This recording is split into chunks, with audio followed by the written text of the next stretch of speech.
पावन कथा को आगे बढ़ाते हुए देखो। अब बताएं कंस को पाप भी बढ़ रहा कत नहीं जा रवंदा रुक जा तो घड़ा भरन दे फूटे जरूर। अब भाई वो घड़ा भी भर रहा सो भी फूट न कंस को मन ने पन बेच देखो तब भगवान को ब्याह होता उन्हें आवे तो जो है लीलाएं कर रहे हो। तो आइए और एक उनकी बहुत ही सुंदर लीला है जिसको कहते हैं रास लीला। क्या कहते हैं? रास लीला। ध्यान देना मेरी भैया, जो रास लीला की कथा सुनता है यदि उसके हार्ट में अटैक आता हो, उसको कोई भी दिल की धड़कन की बीमारी हो, तो इस रास पंचाध्याय की कथा सुनने से वह बीमारी समाप्त हो जाती है। इसलिए बड़े ही श्रद्धा भाव से इस कथा को श्रवण करें। भगवान की अनंत अनंत कृपा होती है इस कथा को सुनने से। ध्यान दें, देखिए आया है सुंदर शरद पूर्णिमा की रात्रि, रात के ठीक 12 बजे भगवान ने मधुबन में जाकर के बांसुरी को बजाया है।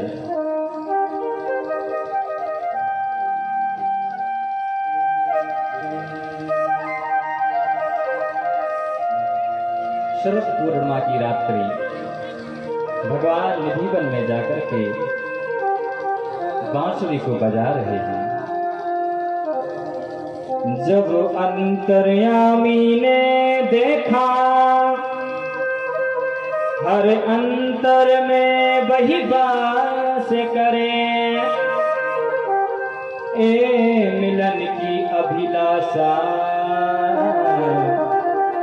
सखियां उनसे ही आस करें।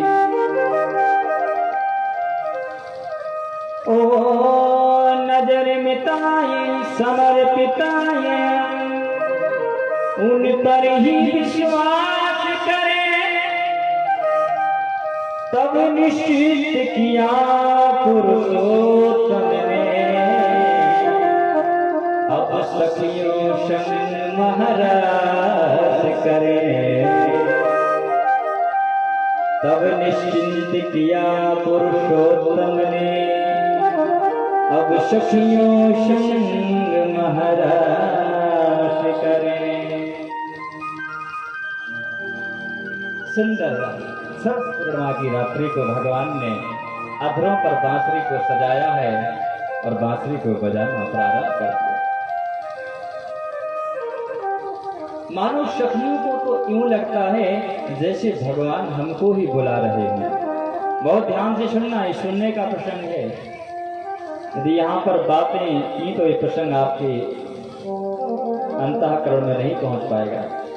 एक गोविंद की प्रीति की भक्ति प्रदान करने वाला प्रसंग है, बड़ी शांति से सुने।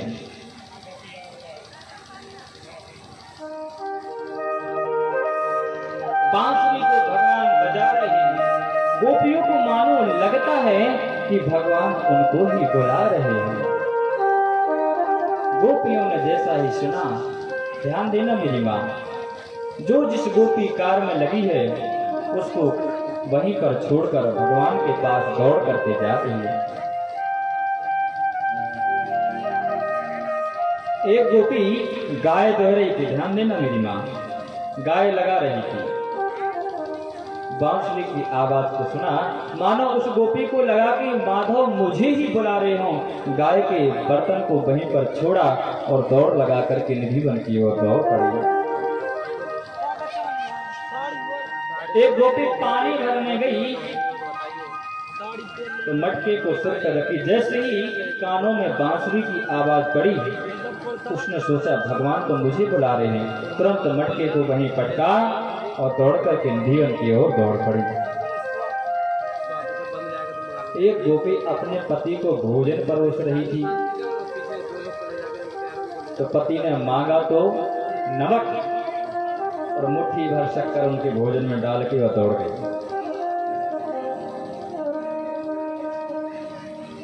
एक गोपी जा रही थी तो उसके पति ने रोक लिया, बोले तुमको कहीं नहीं जाना, रुको। कमरे में बंद कर दिया, ताला लगा दिया। उसने तत्क्षण अपने प्राणों को वहीं पर त्याग दिया और शरीर तो वहीं रह गया, लेकिन उस गोपी के प्राण गोविंद के चरणों में समर्पित हो गए।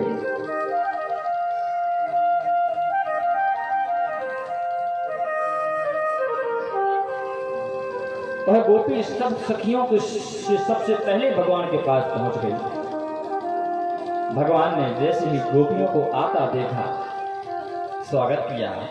स्वागतम वो महाभागा प्रियम किं करवाणिदा बदस्यानामयं कच्चे ब्रूता गमन कारिणम्। भगवान कहते हैं आइए गोपी आइए, स्वागतम वो महाभागा, आपका स्वागत है। पहले तो भगवान स्वागत करते हैं और फिर कहते हैं ब्रूता गमन कारणम, आप किस लिए आई हैं ये बताएं। गोपियां कहती हैं अद्भुत। पहले तो खुद बांसुरी से बुलाते हैं, फिर स्वागत करते हैं, फिर कहते हैं क्यों आई हैं। रजन्नेशा घोर रूपा घोर शत्वानि सेविता प्रतियात् प्रजं मे हस्तेयं त्रियं श्रीमेषु मध्यमा।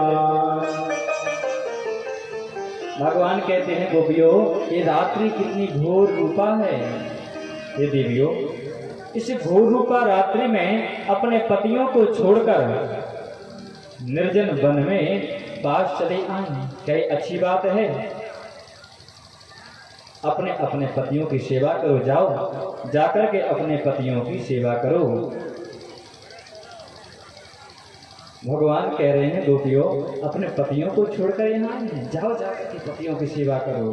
कहाँ ऐसी घोर रूपा रात्रि में दौड़ी दौड़ी कर रहे हैं। दृष्टम वनम कुसुमितम राकेश रंजितम, जंगल में बहुत बड़े बड़े राक्षस जानवर रहते हैं, तो तुमको खा जाएंगे, पकड़ ले जाएंगे। गोपियां बोली, किन पतियों के पास आप मुझे भेजना चाहते हैं। अरे हम तो आपको ही अपना पति मानते हैं, जीवन पर्यंत आपको ही अपना स्वामी माना है, मेरे तो सर्वस्व आप ही हैं, अब हम कहाँ जाएं। तब भगवान कहते हैं गोपियों,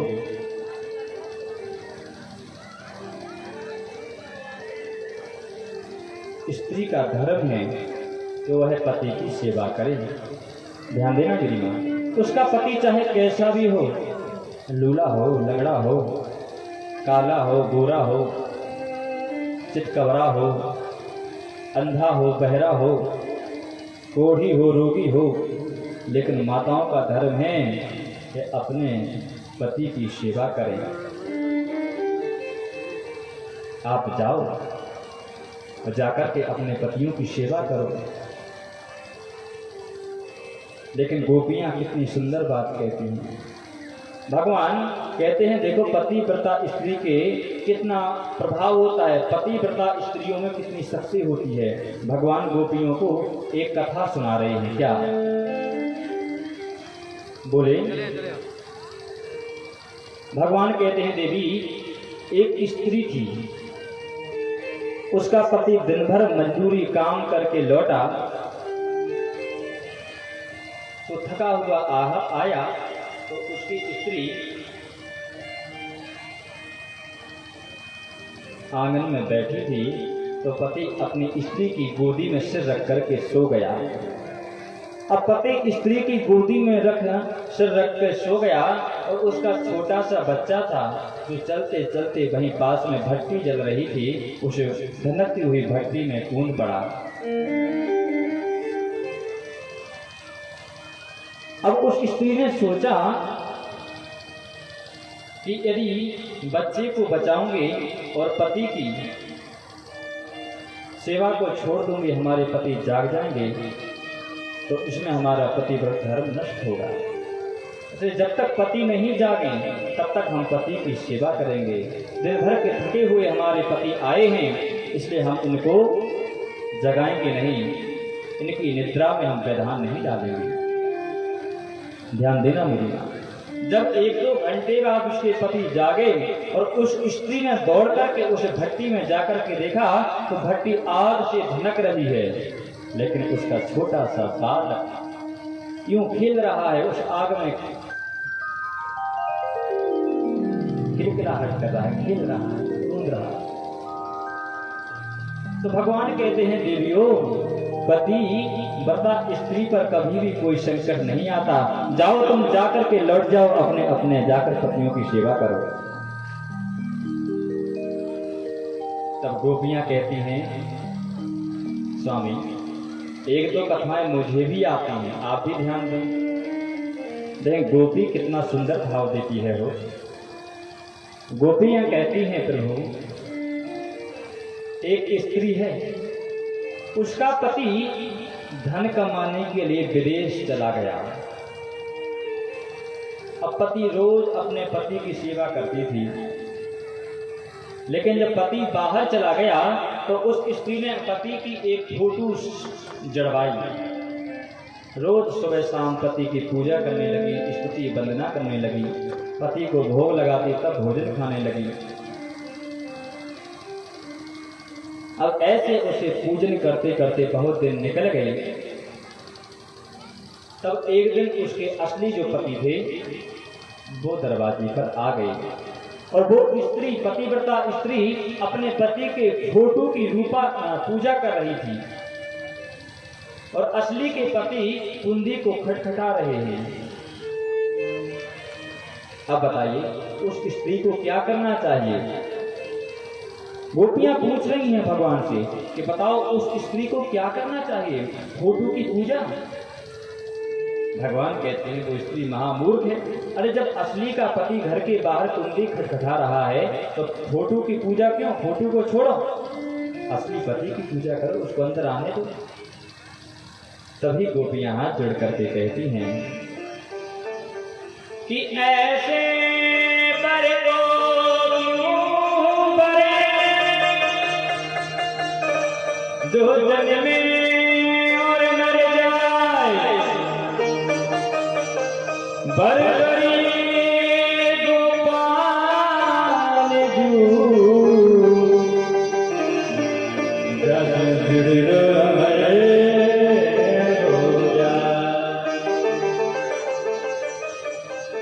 ऐसे बर को क्यों भरे, जो जन्म लेता है वो मर जाता है। अरे जब बर ही भरना है तो ऐसे से भरिए कि जिसको वर्ण करने से जिंदगी अमर हो जाए।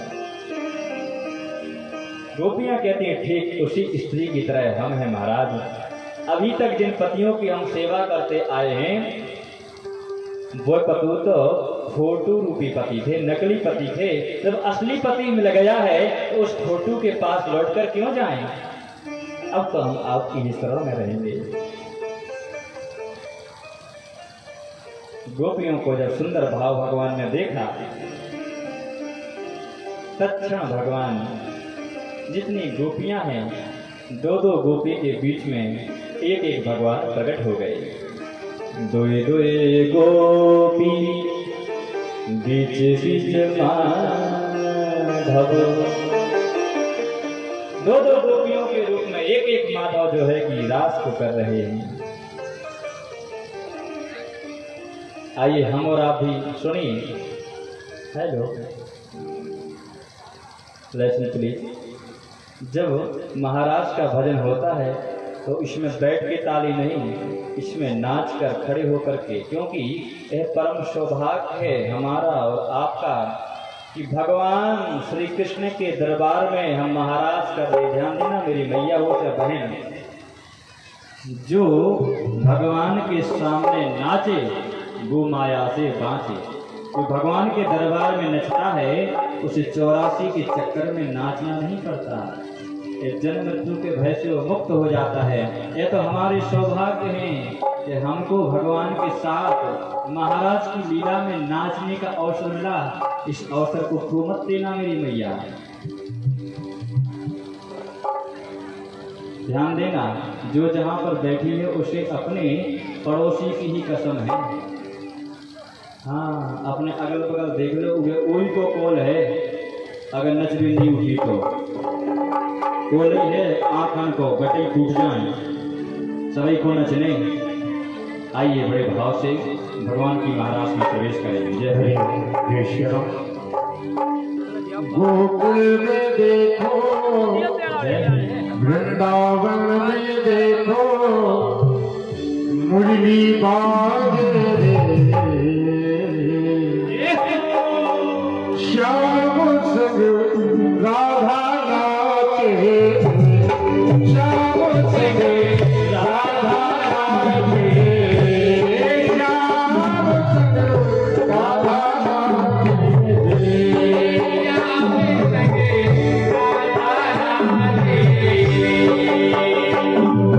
गोकुल में देखो, वृंदावन में देखो, मुरली बाजे रे, श्याम संग राधा नाचे, श्याम संग राधा नाचे, ओ श्याम संग राधा नाचे, श्याम संग राधा नाचे।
धन्य है तुम्हारी आवाज खो, धन्य है तुम्हारी जयकार खो, धन्य है तुम्हारे हाथन गोड़न खो। और धन्य है भगवान बचाए। अब कौन उपद्रव हो रहा हो तो, और रंतूला बज रहा हो तो, नाती को बभावा दस्तों, गुर की लड़मन की पसंद आ रही होती।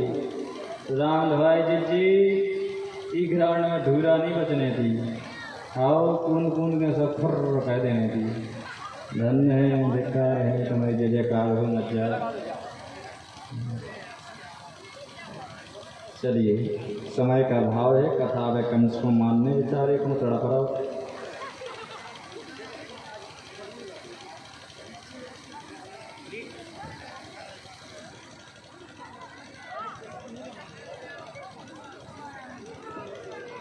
हाँ, तो इस प्रकार से जो है कि भगवान ने गोपियों के साथ में महाराज को उत्सव किया। तब राधा जी को मन में ऐसा लगा, ध्यान देना मेरी मैया, राधा जी को लगा कि भगवान देखो उतना ही प्रेम अन्य गोपियों से करते हैं और उतना ही प्रेम हमसे करते हैं। तो भगवान सभी गोपियों को छोड़कर और राधा जी को लेकर वहाँ से भाग गए। अब राधा जी चलते चलते भागते भागते थक गई, तो वो भाग ना सकी, तो बोले कि अब हमसे आगे नहीं चला जाएगा। भगवान बोले आओ और हमारे कंधे पर बैठ जाओ। तो राधा जी भगवान के कंधे पर जैसे ही बैठने लगी तो भगवान भी समझ गए कि अब तो राधा को भी अभिमान हो गया। देखो ये अब ये सोच रही कि हम इतने सुंदर हैं कि हमको भगवान कंधे पर बिठाए। तो भगवान राधा को भी वहीं छोड़कर और आगे भाग गए। अब तो महाराज इधर में सभी गोपियां व्याकुल हो गई, चिंतित हो गईं और भगवान कहाँ गए, भगवान की खोज में निकल पड़ी, ढूंढती जा रही हैं। आगे मार्ग में राधा जी मिली, बोली भगवान कहाँ गए, बोले यही तो मैं ढूंढ रही हूँ, मुझे भी यहीं छोड़ गए। सभी सखियाँ राधा जी भगवान को यूँ ढूंढ रही हैं जैसे त्रेता युग में राम जी सीता जी को ढूंढ रहे थे। प्रत्येक पशु पक्षी जीव जंतु पेड़ पौधों से पूछ रही हैं। तुलसी से पूछती, अरे तुलसी तुझे तो भगवान अनंत प्रेम करते हैं, अनंत प्यार करते हैं, क्या तूने भगवान को देखा? हवा चलती है, तुलसी हिल जाती कहीं, अरे तू क्यों बताएगी, तू तो मेरी सौतन है। पेड़ पौधे कहीं भी आवाज नहीं। जैसे त्रेता युग में राम जी सीता जी को ढूंढ रहे हैं, ऐसी गोपियां ढूंढ रही हैं। आइए।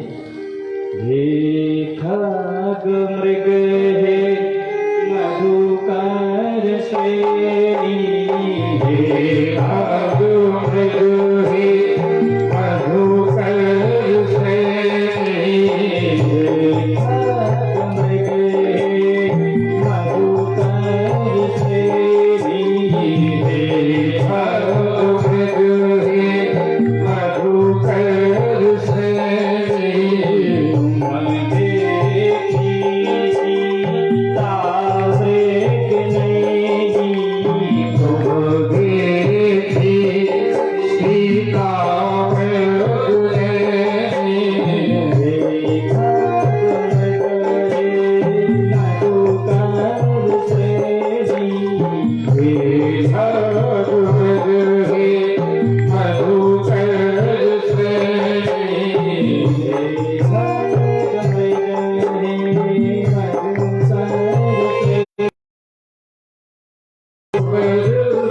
श्रेणी, तुम देखी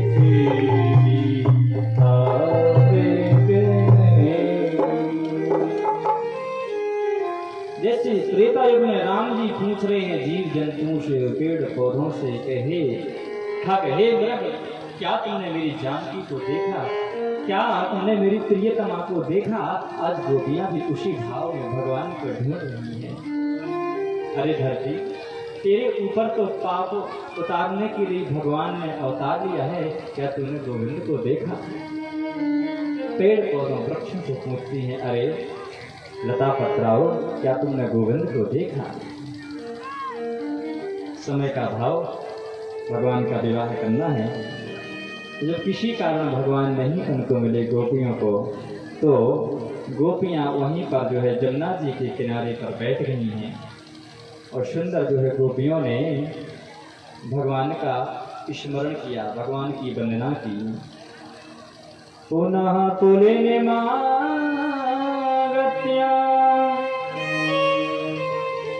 कालिन्या कृष्ण भावना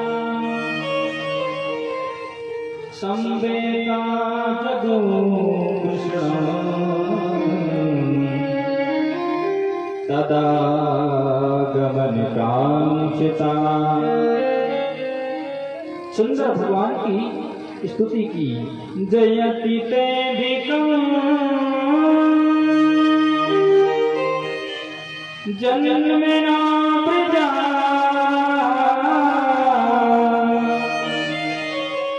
श्रयत इंदिरा ससरहि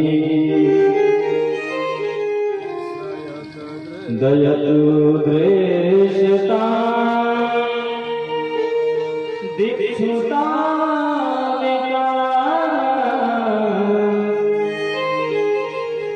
सोई धृता सब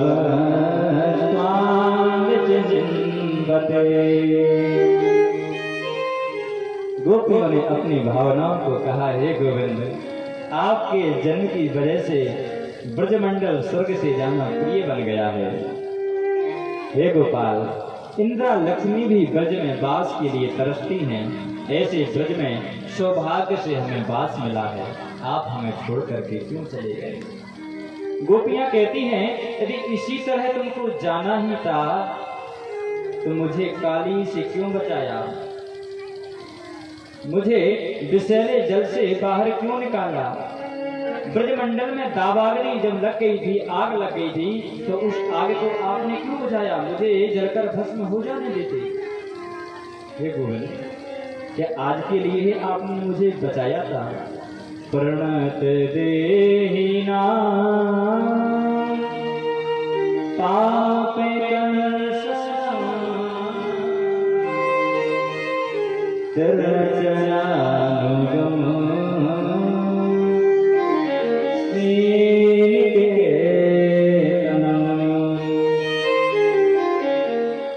कैसा सुंदर भाव है। जो शरणागत हैं उनके संकटों को आप हारते हैं। हे गोविंद, हम आपकी शरण में हैं। जो भी हमसे गलती भूल हुई है, आप मेरे प्राणेश हैं, हमारी गलती को क्षमा करें। गोविंद, हमारी गलती को क्षमा करें। नीतम नीतम यदि नवनीतम। अनेक प्रकार से जब गोपियां भगवान की स्तुति वंदना करने लगी, भगवान नहीं आए तो सभी गोपियां ही भगवान बन गई। एक गोपी कहती है, देखो मैं कृष्ण हूँ। एक अंश ने अघासुर भेजा, हमने देखो अघासुर को मार दिया। दूसरी गोपी कहती, देखो मैं कंस हूँ। एक कंस ने पूतना भेजी और मैं कृष्ण हूँ, देखो कृष्ण ने पूतना को मार दिया। गोपियां आपस में ही भगवान का चरित्रार्थ करने लगी। ऐसा प्रेम गोपियों का उमड़ा। गोपियों में इतना अद्भुत प्रेम जब बरसा, गोविंद से रहा नहीं गया। क्योंकि भगवान तो कहते हैं, भाव का भूखा हूँ मैं, भाव ही एक सार है, जो बदले भाव से मुझे वो भाव से मेरा तार है। जैसे भाव जागृत हुआ, भगवान तत्क्षण प्रकट हो गए। बोले बाल कृष्ण भगवान की, रासेश्वर भगवान की। सुंदर सुंदर जो है गोपियों के बीच में पुनः भगवान ने सुंदर महाराज को प्रणाम किया। गोपियों ने खूब भगवान को निहारा कि लाली मेरे लाल की, जितनी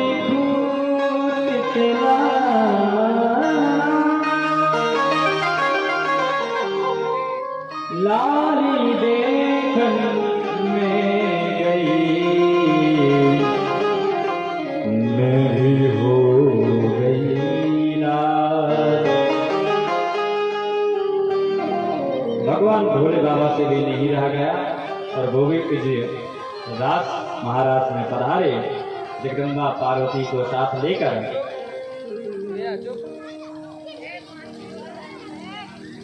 और सुंदर महाराज किया। इधर में भगवान ने उनको राधा कुंड में स्नान करने की आज्ञा दी। जैसे ही भगवान गोपी कुंड राधा कुंड में स्नान करने के लिए गए तो भगवान स्वयं शंकर जी महाराज गोपी बन गए, इसलिए उनका नाम पड़ गया गोपेश्वर महादेव। बोले गोपेश्वर महादेव की जय। यदि आप आध घंटा और दे दें, क्या यदि आध घंटा और बैठे रहें तो भगवान का विवाह देखकर ही जाएंगे। अरे क्या भागती हो यार, हाँ हंसने की क्या बात है। भगवान का दरबार है, ने कभू में तो हो कथा सुनने को मिलत। यदि थोड़ा सा समय लेट हो जाओगे तो क्या भैंस आज नहीं लग पाएगी समय से, तो जरूरी है क्या। जिंदगी तो पड़ी है, हो लगा लेना कि जिंदगी जब तक रहेगी फुर्सत न होगी काम से। कुछ समय ऐसा निकालो प्रेम कर लो मेरे राम से। अरे अयोध्या नाथ की जय। अच्छा ये बताओ, विवाह होने तक कितने लोग बैठेंगे? सीधी बात, हाथ उठा दो जो विवाह देखना चाहते हैं। आपको बहुत बहुत धन्यवाद, आपकी भक्ति को प्रणाम करते हैं। आप ही बैठे रहें, जिनको जाने हैं खूब प्रेम से जाओ, कोई नहीं रोक रहा हो। आप प्रेम से बैठिए, चाहे 2 ही लोग बैठें बस। आज कथा बड़ी प्रेम से ही होगी, विवाह तक होगी। जाइए, धन्य हो। 5 बजे आए हो और घड़ी में देखे 6:30 होते ही भाग गए। 1.5 घंटा के लाने हाजिरी लगवाओगे थी। कहते बजी था बट रहा हो तो कोटा बट रहा हो तो कहे कोटा ले आए हों, मिले और भगे। ये भगवान का दरबार है, कम से कम आए हो तो थोड़ा धैर्य रखो। धैर्य रखने वालों को ही भगवान प्राप्त होते हैं। ये जिनका मन चंचल है ना, अभी इधर कभी उधर कभी उधर, इनको भगवान जिंदगी में नहीं मिलते, ना कभी बेड़ा पार होता है ऐसे लोगों का। क्यों? क्योंकि आए थे भजन को और होटल लगे कपार। रामा ऐसे दिन को कैसे हो धार, ऐसा कुछ है। तो बड़े प्रेम से बैठे थे कि कथा यदि आप कहें तो हम चलते हैं। इस प्रकार से गोविंद ने महाराज को गोपियों के साथ में रचा है। आगे चल कर के गोविंद तो यहाँ अपनी लीलाओं में मस्त हैं। उधर कंस को जो है भय हो रहा है। नारद जी ने सोचा कि भगवान पता नहीं कब इस कंस का उद्धार करेंगे, इसलिए नारद भगवान कंस के दरबार में पधारे और पहुंचे। महाराज आप भूल गए हैं क्या? आप अपने शत्रु को क्यों नहीं मारते? वो इस ब्रज में अनेकों प्रकार की लीलाएं कर रहा है, यहाँ रह रहा है, आपके सामने आपके राज्य में रहता है, फिर भी वो स्वतंत्र है। आप उसको मारिए। उधर कंस से नारद जी ने कह दिया कि आपका शत्रु, आपको तुरंत मारिए। अगर भगवान से भी नारद जी ने कह दिया कि प्रभु क्यों देर कर रहे हो, जल्दी से निपटाइए। कंस ने तुरंत रात में आपातकालीन अपनी सभा को बुलाया है। सभा में मंत्रियों से सूचना दी है कि कैसे हो। भगवान मतलब कि कंस कहता है कृष्ण और बलराम को कैसे मारा जाए। तो सभी जो है अपनी अपनी बात को रखते हैं। तब कुछ मंत्रियों ने कहा कि ऐसा करो महाराज कि मथुरा में मेले का आयोजन करो, मेला भराओ। जब मेला भरेगा तब जो है अक्रूर जी जो कंस के मंत्री हैं उनको जो है कि पहुँचो, वृंदावन पहुँचाओ, क्योंकि अक्रूर जी भगवान के चाचा लगते हैं, इसलिए मैया नंद बाबा उनको उनके साथ में भेज देंगे। और जब मेला देखने आएंगे तो उसी समय हम और जो है कृष्ण बलराम को मार देंगे। समय के भाव के साथ अक्रूर जी महाराज बढ़ाते हैं। भगवान कृष्ण और बलराम उनका स्वागत करते हैं, घर ले जाते हैं और पुनः उनको सुबह होते ही समस्त गोपियों को जब पता चलता है कि हमारे गोविंद हमको छोड़ कर के जा रहे हैं, सभी गोपियां जो है रोने लगती हैं, रथ के आगे खड़ी हो जाती हैं, गोविंद मत जाओ, रुक जाओ, हमें छोड़कर मत जाओ। गोविंद कहते हैं, अरे गोपियों, मैं कोई वर्षों के लिए थोड़ी जा रहा हूँ, बस मेला देखने जा रहा हूँ, आज गया तो परसों आ जाऊंगा। गोविंद गोपियों के रोकते रोकते चले गए। गोविंद जब गोपियों के रोकते चले गए, अक्रूर जी को मन में ऐसा लगा हो कि पता नहीं ये दुष्ट कंस इनको मार देगा, ले जा रहे हैं मेला के लिए, कहीं मार ना दे। भगवान जी अक्रूर जी के मन की बात को समझ गए और जमुना जी में जब अक्रूर जी स्नान करने के लिए गए तो कृष्ण और बलराम ने साक्षात अपना स्वरूप का दर्शन कराया, जिसमें कृष्ण स्वयं भगवान विष्णु हैं और बलराम जी शेष की सैया बन करके विराजे हैं। सुंदर जब अक्रूर जी ने भगवान का दर्शन किया, वही छवि वही सब कुछ देखा, तुरंत जमुना जी के बाहर निकले, उनका सारा भ्रम टूट गया। फिर जो है भगवान को लेकर के देखो मथुरा की ओर जो अक्रूर जी बढ़े हैं। अब जैसे ही मथुरा में पहुंचे तो वहां पर भगवान के साथ में उनके सखा भी गए हैं। सुंदर मथुरा नगरी को सजाया गया है, जितनी भी मथुरा की गोप ग्वालियाँ हैं सब जो है भगवान को छुप छुप करके फूलों की वर्षाओं से स्वागत कर रही हैं, वंदन कर रही हैं। क्यों? क्योंकि कंस ने तो मना किया है कि किसी को भी कृष्ण का बलराम का स्वागत नहीं करना है, इसे छुप छुप के निहार रही हैं गोपियाँ। और अंत तो गत्वा भगवान जमुना जी के घाट पर पहुँचे, जहाँ पर कंस का जो मुख्य धोबी था भगवान के वस्त्रों को धो रहा था। अब ध्यान दें, अरे भगवान ने कहा, मामा जी राम राम। धोबी बोला, भगवान ने फिर कहा, मामा जी राम राम। कुछ नहीं बोला। भगवान कहते हैं, मामा जी हम कंस के भांजे हैं, महाराज कंस के भानेज हैं, हम चाहते हैं कि वस्त्र हमारे सखाओं को पहना दो, क्योंकि हम मामा जी के यहाँ जा रहे हैं। जब धोबी ने वस्त्रों को नहीं दिया, जोर का मुक्का भगवान ने एक मारा, धोबी वहीं पर सातल में चला गया। कहा, सखाओ अपने अपने मन के वस्त्रों को पहन लो। अब जो है महाराज कंस के वस्त्र छोटे छोटे सखाओं ने धारण कर लिए हैं। आज भगवान 11 वर्ष के हैं, 11 वर्ष 5 माह के भगवान हैं। छोटे छोटे सखाओं ने कंस महाराज के वस्त्रों को पहन लिया और आगे बढ़े हैं, तो मानो ऐसे लगता है कि जैसे कोई सफाई कर्मी जा रहा हो, क्योंकि कपड़े खचुरते हुए चले जा रहे हैं, मार्ग में झाड़ू लगती जा रही है।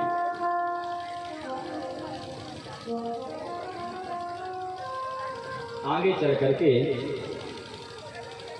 भगवान को, श्री कृष्ण भगवान को एक धोबी मिला।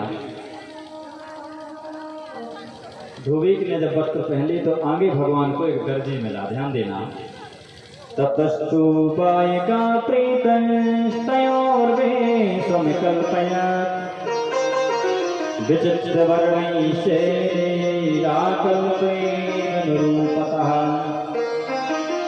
भगवान एक दर्जी के घर पर आ रहे, उस दर्जी ने भगवान का स्वागत किया और जितने सखाओं के जो बड़े बड़े वस्त्र थे उनको उन सखाओं के नाप के वस्त्रों को काट पीट कर सिल दिया। भगवान ने उसे आशीर्वाद दिया और आगे चले। जैसे ही भगवान आगे चले, ततः सुदामिनो भवनो मालाकारस्य जगमतुः। वहाँ पर भगवान को सुदामा नाम का माली मिला, उसने भगवान को सुंदर मालाएं पहना दी और आगे बढ़े हो तो वहाँ पर एक 3 पेड़ की टेढ़ी मेढ़ी बूढ़ी डुकरिया हाथ में चंदन का कटोरा लेकर महाराज चंदन लगाने जाती थी महाराज कंस को। जैसे ही भगवान ने उसको देखा तो कहा,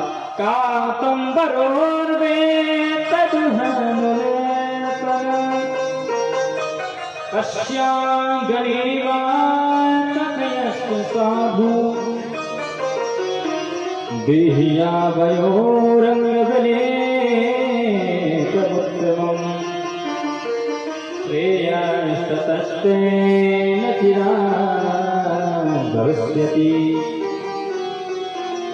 भगवान श्री कृष्ण ने कहा, अरे ओ सुंदरी, आप कहाँ जाती हैं? जैसे ही उस बूढ़ी त्रिविक्रमा ने सुना कि भगवान ने हमें सुंदरी कहा है, तुरंत प्रसन्न हो गई, पीछे मुड़ करके देखा है कि आज तक मुझे परम सुंदरी तो किसी ने भी नहीं कहा। मुझे तो सभी लोग पूजा कहते हैं, त्रिविक्रमा करते हैं, मुझे चिढ़ाते हैं, लेकिन आज पहली बार किसी ने परम सुंदरी कहा है। कथाएं तो बहुत विस्तार है, लेकिन भगवान ने उसको पास में बुलाया और उसके नख के ऊपर अपना पैर का नख रखा और एक जोर का झटका दिया, जो 3 जगह से टेढ़ी थी और टेढ़ी मेढ़ी त्रिविक्रमा सीधी हो गई, परम सुंदरी हो गई। बोले गोविंद भगवान की। सुनकर उसने सभी गोप ग्वालों भगवान को थापक हुआ चंदन लगाया हो, पूजा में सभी सखाओं को गोविंद को चंदन लगाया। आगे चल करके गोविंद जहाँ पर धनुष रखा था, जिस धनुष को तोड़ना था, करेण पामेन सलील मुद्रतम सज्जम च कृत्वा निमिषेण पश्यताम् निर्णाम कृष्ण प्रभंज मध्यतो यते चुदंडम अधिकरियुरुक्रमः। भगवान ने देखते ही देखते उस धनुष को उठाया और तोड़ दिया। महाराज कंस के दरवाजे पर हाथी खड़ा था, कुमलिया, जिसमें हजारों हाथियों का बल था। कृष्ण ने सोचा जैसे ही दरवाजे पर घुसेगा कृष्ण तो हाथी उनको दबाकर मार देगा। भगवान गए और उस हाथी की शीशों को पटाकर शीशें मारी, हाथी मर गया। हाथी के दांत लेकर भगवान अंदर प्रवेश कर गए और जैसे ही भगवान उस अंदर प्रवेश किए तो वहां पर युद्धशाला बनाई गई है। उस युद्धशाला में बड़े बड़े राजा महाराजा, समस्त गो ब्रजांगनाएं, गोपी ग्वाल, सैनिक, दरबारी, देश विदेश के राजा मंत्री सब वहां पर बैठे हैं। भगवान का जैसे ही सबने दर्शन किया, सुखदेव जी कहते हैं, देखो भगवान का दर्शन कैसे हो रहा है।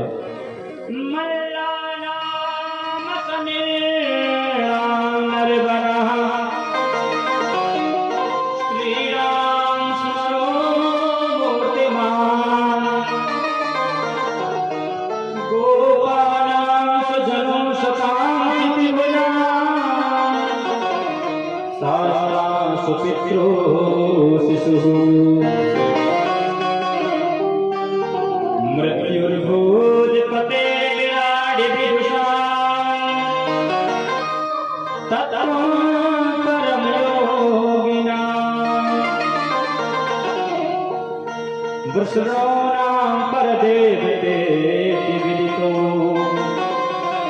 रंगं गतः। कृष्ण तो एक ही है, लेकिन लाखों नर नारी वहां पर बैठे हैं। भगवान बड़े बड़े मल्ल पहलवानों को भगवान मल्ल पहलवान दिखाई दे रहे हैं। जो सुंदर सुंदर नव युवतियां बैठी हैं हो, उनको भगवान कामदेव के समान सुंदर दिख रहे हैं। जितने भी गोप ग्वारे बैठे हैं, भगवान उनको अपने सखाओं के जैसे दिख रहे हैं। जो ना समझ लोग हैं, भगवान उनको मनुष्य की तरह ही दिख रहे हैं। जो बड़े बड़े यतीन्द्र मुनि, यमलात्मा, विमलात्मा, संत महात्मा बैठे, भगवान उनको नारायण के रूप में दिख रहे हैं। इसलिए गोस्वामी जी चौपाई में लिख रहे हैं कि जाकी रही भावना जैसी, जाकी रही भावना जैसी,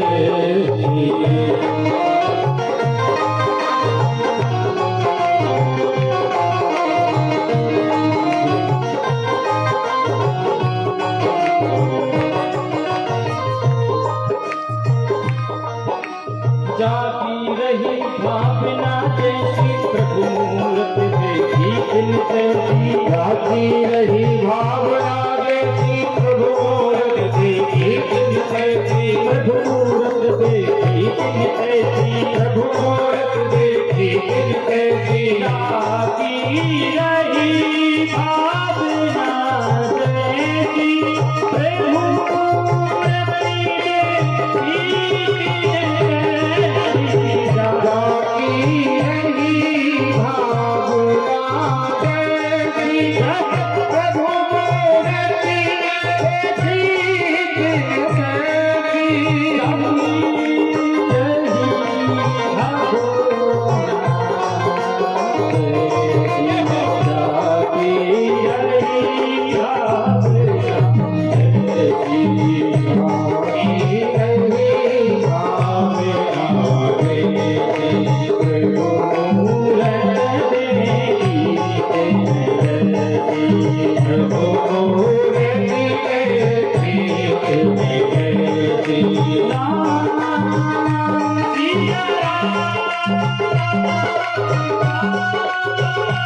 दर्शन कर रहा है हो उसी रूप में दर्शन हो रहा है।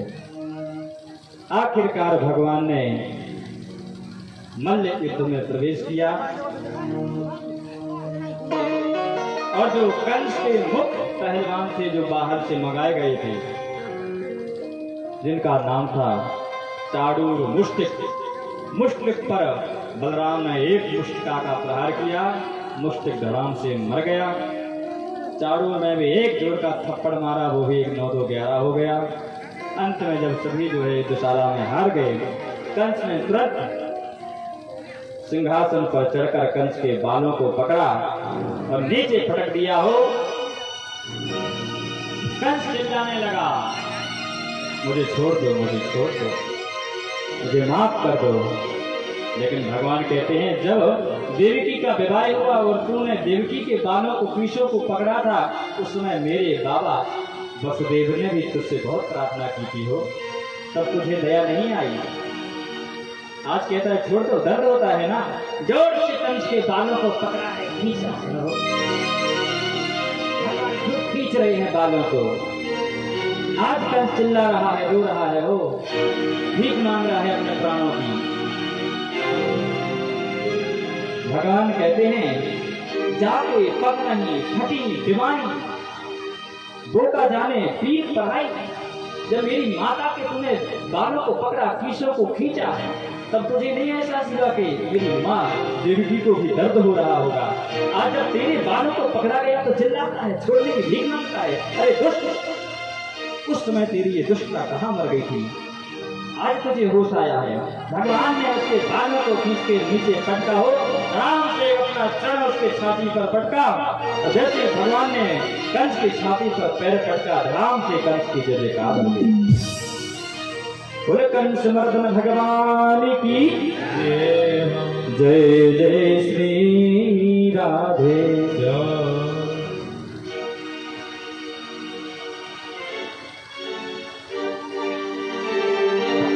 एक जो करेगा रोरी, एक जो करेगा रोरी, तुम्हारी आमद भारी, जो करेगा रोरी, तुम्हारी आमद भारी, जो करेगा रोरी, तुम्हारी आमद भारी।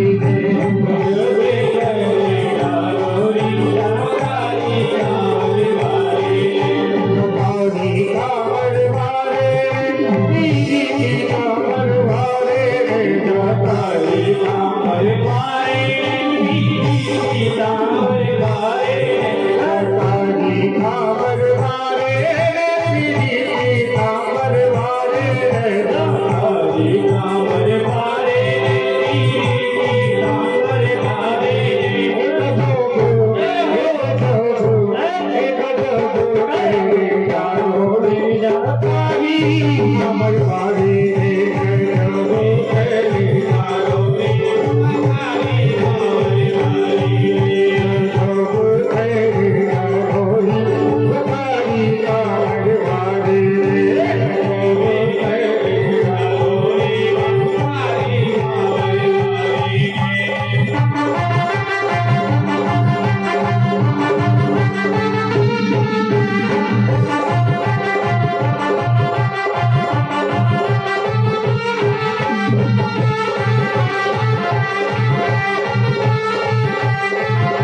राधारानी सरकार की जय। जय श्री राधे श्याम।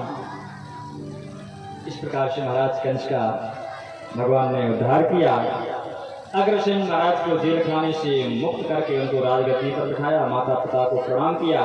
कहते हैं अभिवादन शील श्याम नित्यं वृद्धोप सेविता चत्वारि तस्य वर्धन्ते आयु विद्या यशोबलम्।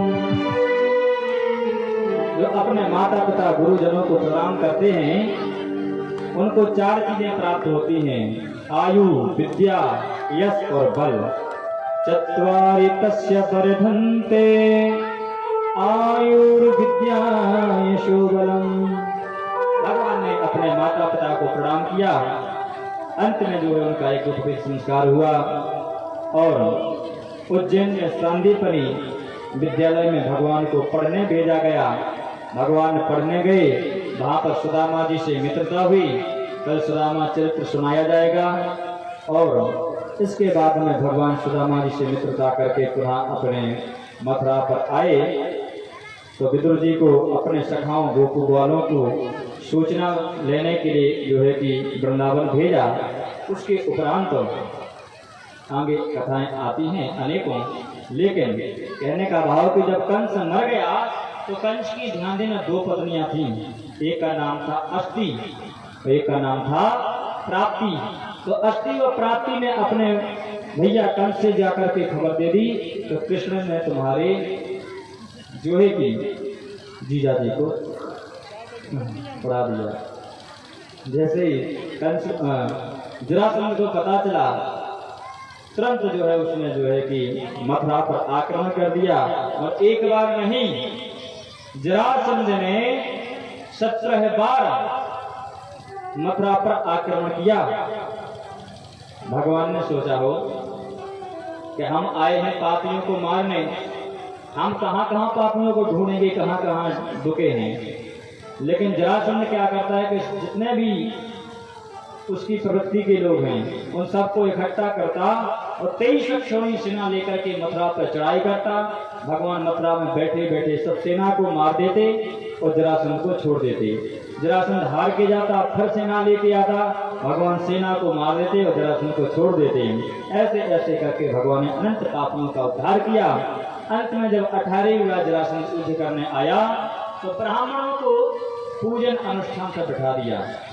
10,000 ब्राह्मणों से जरासंध बोला कि ठीक ठीक जाप करना, पाठ करना। इस बार हम यदि कृष्ण कन्हैया से हार गए तो तुम 10,000 ब्राह्मणों का हम गला काट देंगे।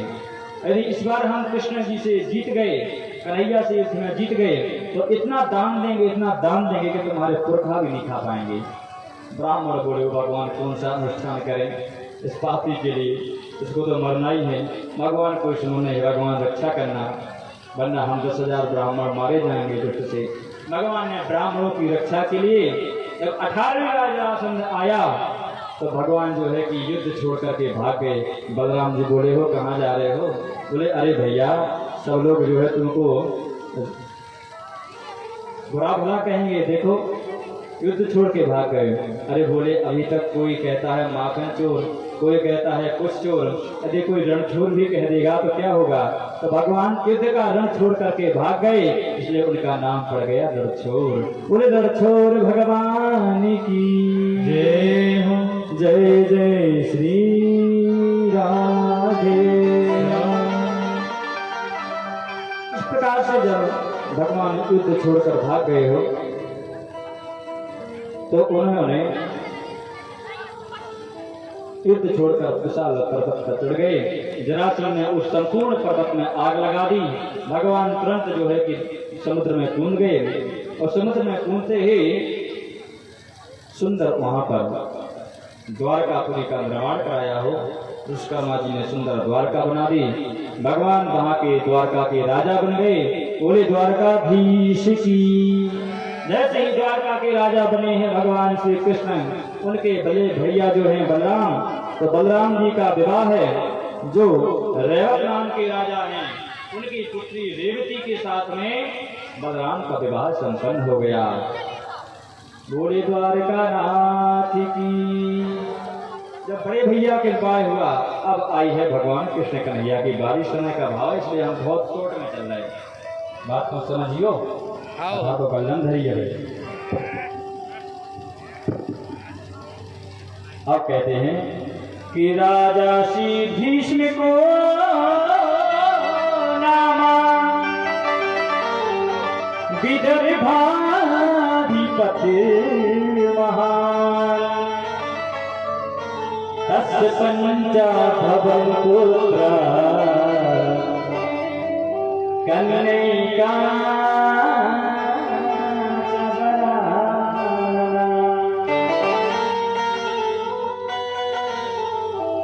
महाराज एक भीष्मक राजा हैं जो कुंदनपुर में रहते हैं। उनके 5 पुत्र हैं और 1 पुत्री है। सबसे बड़े पुत्र का नाम है रुक्मी और पुत्री का नाम है रुक्मणी। बड़े भैया रुक्मी ने अपनी बहन रुक्मणी की शादी शिशुपाल के साथ में पक्की कर दी, लेकिन रुक्मणी भगवान कृष्ण को चाहती है। ध्यान देना मेरी मैया, विवाह हो रहा है भगवान का। रुक्मणी भगवान को चाहती है। 2 दिन में शादी पक्की हुई, परसों बारात आना है। आज जैसे ही रुक्मणी को पता चला कि हमारी तो शादी शिशुपाल से होने वाली है, अश्रुओं की धार लग गई हो, बोले हम मर जाएंगे लेकिन शिशुपाल से शादी नहीं कराएंगे। तब भाभी पास में आई हैं। भाभी ने उन्हें बताया है कि आप एक ब्राह्मण को पत्र लिखो और उसे जो है द्वारका में पहुंचाओ। तब जो है रुक्मणी ने सुंदर पत्र लिखा और पंडित जी के द्वारा वह पत्र द्वारका में पहुंचा दिया। उस पत्र में सुंदर सुंदर एक आख्यान लिखा है। क्या लिख रही है रुक्मणी जी? एक श्लोक का दर्शन करें आप। श्रुत्वा गुणान् भुवन सुंदर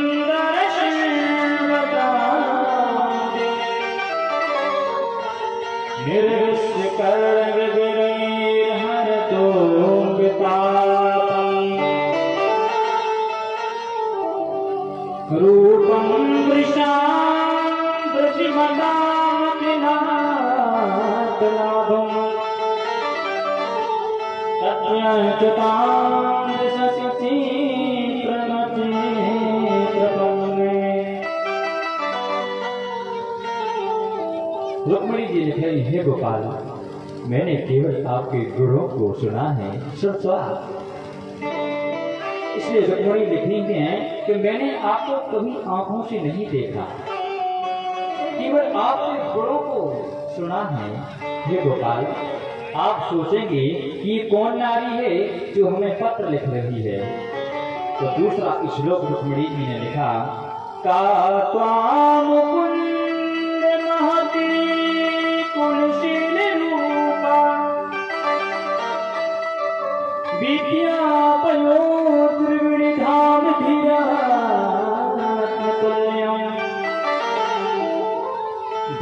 धिया पतिं कुलवती नवनीत कन्या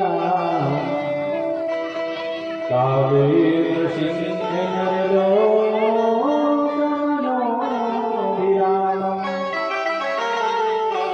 रुक्मिणी जी देखती हैं ऐसी कौन सी नारी है जो एक बार आपकी झांकी को सुनकर आपको नहीं चाहेगी। हे गोविंद, आप पधारें और मुझे लेकर के जाएं। रुक्मिणी जी कहती हैं जो वस्तु सिंह को मिलनी चाहिए वो कोई गीदड़ ले जाए, ये कहाँ का उचित है गोविंद। मैं आपको चाहती हूँ आप मेरा वर्ण करें। आप सोच रहे होंगे कि वहां तो अनेक राजा आएंगे, दरबार लगा होगा, आपको कैसे वर्ण करें। तब रुक्मिणी जी लिखती हैं कि हमारे यहाँ एक प्रथा है कि जब विवाह होता है तब गौरी के मंदिर में कन्या विवाह के पूर्व जाती हैं, जगदम्बा के मंदिर में सुहाग लेने जाती हैं। जय जय गिरिवर राज किशोरी, जय महेश मुख चंद्र चकोरी, जय गजगद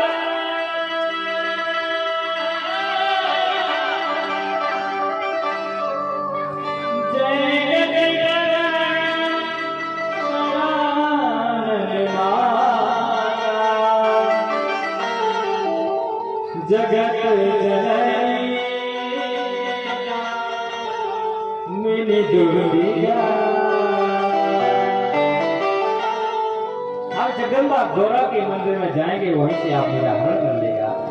जैसे ही भगवान ने पत्र को लिखा, शादी तो कल ही है हो, भगवान ने तुरंत रथ को सजाया, पंडित जी को रथ में बिठाया और 9 2 11 होकर के भाग गए।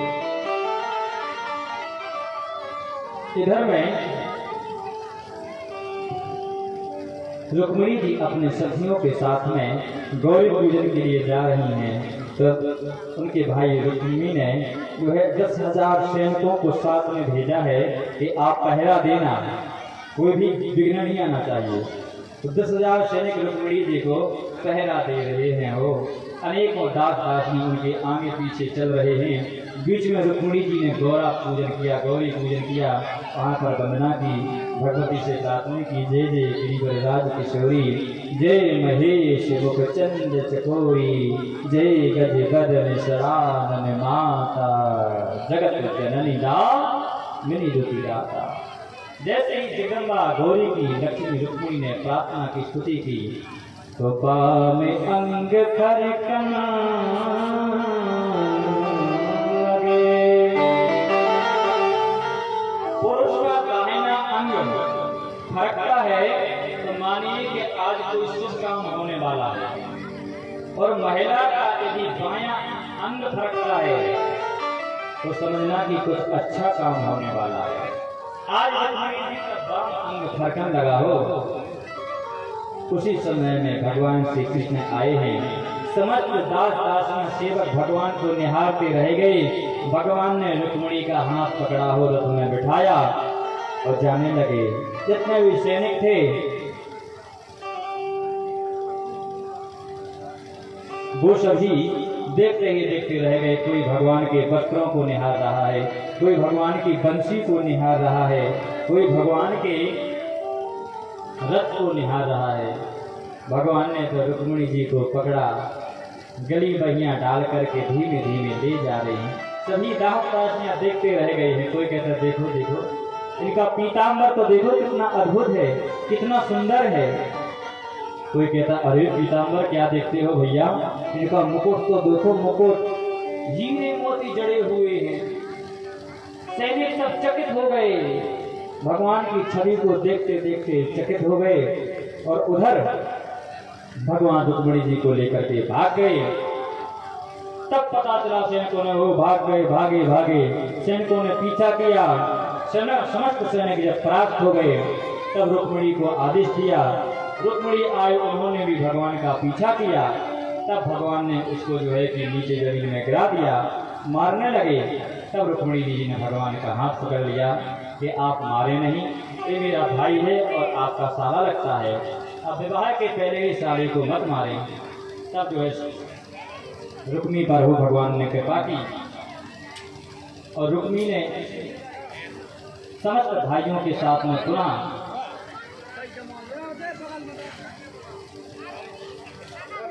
कुंदनपुर में जाकर सुंदर जिस प्रकार से शादी होती है उस प्रकार से सुंदर जो है कि तरीके से भगवान कृष्ण की मंगल रुक्मिणी जी की शादी संपन्न कराई है। आइए बोले राधा रुक्मिणी सरकार की, कृष्ण कन्हैया लाल की,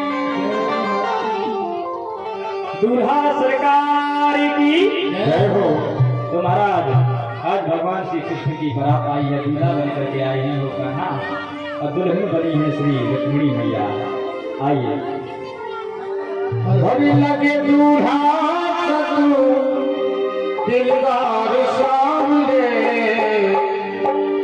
हो लगे दूल्हा सजू दिलदार सामने, तेरा किसने किया श्रृंगार सामने, तेरा किसने किया श्रृंगार सामने, तेरा किसने किया श्रृंगार सामने, लगे दूल्हा सजू दिलदार सामने, लगे दूल्हा सजू दिलदार सामने, तेरा किसने किया श्रृंगार सामने, तेरा किसने किया श्रृंगार सामने, तेरा किसने किया श्रृंगार सामने।